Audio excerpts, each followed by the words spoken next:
और छत्तीसगढ़ विधानसभा की कार्यवाही का आज 11वां दिन है, जहां अमानक चावल और बारदाने का मुद्दा आज सदन में गरमाया। विपक्ष के सवालों से यहां पर खाद्य मंत्री घिरते नजर आए, जहां दयालदास बघेल को जवाब यहां पर देना था। जहां कम वजन के बारदाने पर कार्रवाई की मांग चूंकि की जा रही है, जहां 4219 गठान धान अमानक पाए जाने की जानकारी यहां पर सामने आई थी। जहां बिलासपुर में ई-केवाईसी के कारण राशन वितरण रुका हुआ है। वहीं मंत्री के जवाब से असंतुष्ट विपक्ष का वॉकआउट भी सदन में देखने को मिला, जहां भूपेश बघेल बोले गरीबों को राशन कैसे मिलेगा।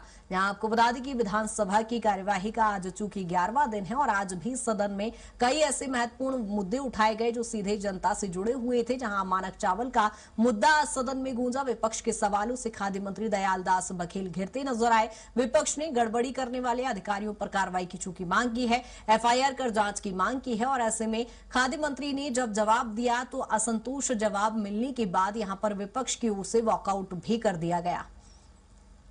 यहां सदन की कार्यवाही का आज 11वां दिन है और आज भी विपक्ष की ओर से कई ऐसे मुद्दे जो जनहितैषी मुद्दे थे जो आज सदन में गरमाए रहे। और ज्यादा जानकारी के साथ दिलीप हमारे साथ जुड़ गए हैं। दिलीप, आज सदन की कार्यवाही का 11वां दिन था, क्या कुछ फिलहाल अपडेट?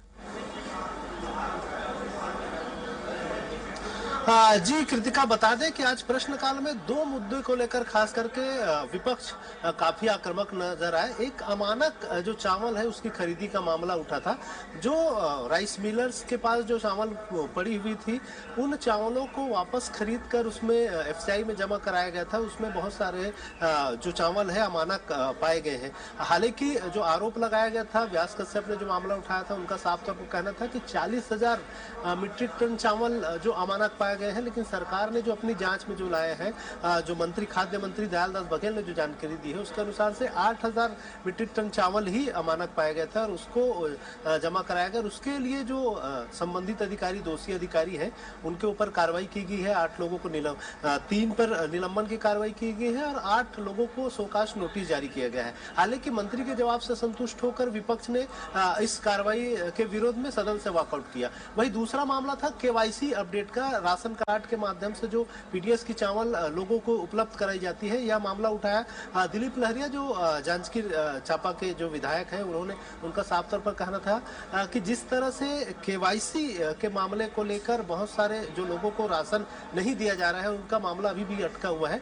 इसको लेकर सवाल उठाया था, जिस पर मंत्री ने बताया था करीब 1 लाख लोगों का केवाईसी नहीं हो पाया जिले में। तो इसको लेकर विपक्ष का कहना था, पूर्व सीएम भूपेश बघेल ने भी मामला उठाया, अगर एक जिले में 1 लाख है तो पूरे 33 जिलों में कम से कम 30 से 40 लाख लोगों को स्थिति होगी जिनको चावल उपलब्ध नहीं करा पाया जा रहा है। हालांकि इसको लेकर भी मंत्री के जवाब से फिर असंतुष्ट होकर विपक्ष ने पूरे मामले को लेकर फिर वॉकआउट किया। तो इस बार दोनों मामले में विपक्ष की ओर से वॉकआउट होते हुए नजर आए। इसके अलावा एक तीसरा मामला था, मुख्य रूप से जो शून्यकाल में उठा। विपक्ष ने शून्यकाल में एक मामला उठाया कि पोटा कैबिन जो आदिवासी छात्रावास है बीजापुर जिले के गंगलूर में, वहां पर जो छात्रा है, नाबालिग छात्राएं हैं, वहां जो रहती थी छात्रावास में, 3 ऐसे नाबालिग छात्राओं के गर्भवती होने का मामला सामने आया।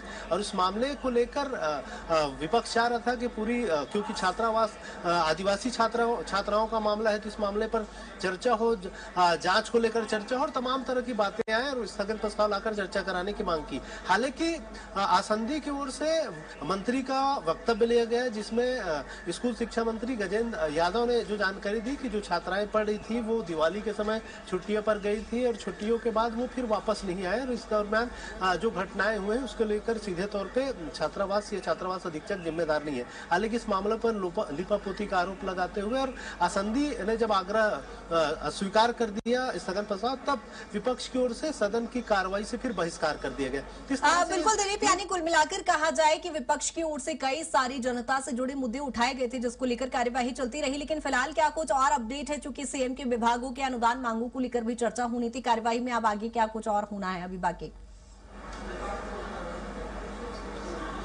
जी बिल्कुल कृतिका, अब क्योंकि प्रश्नकाल शून्यकाल में ही आमतौर पे बड़े मुद्दे उठाए जाते हैं, उसके बाद फिर जो रूटीन की प्रक्रिया है, अलग अलग अनुदान मांगों को लेकर चर्चा होती है। तो फिर अनुदान मांगों को लेकर चर्चा शुरू हो गई है, बजट अनुदान मांगों को लेकर।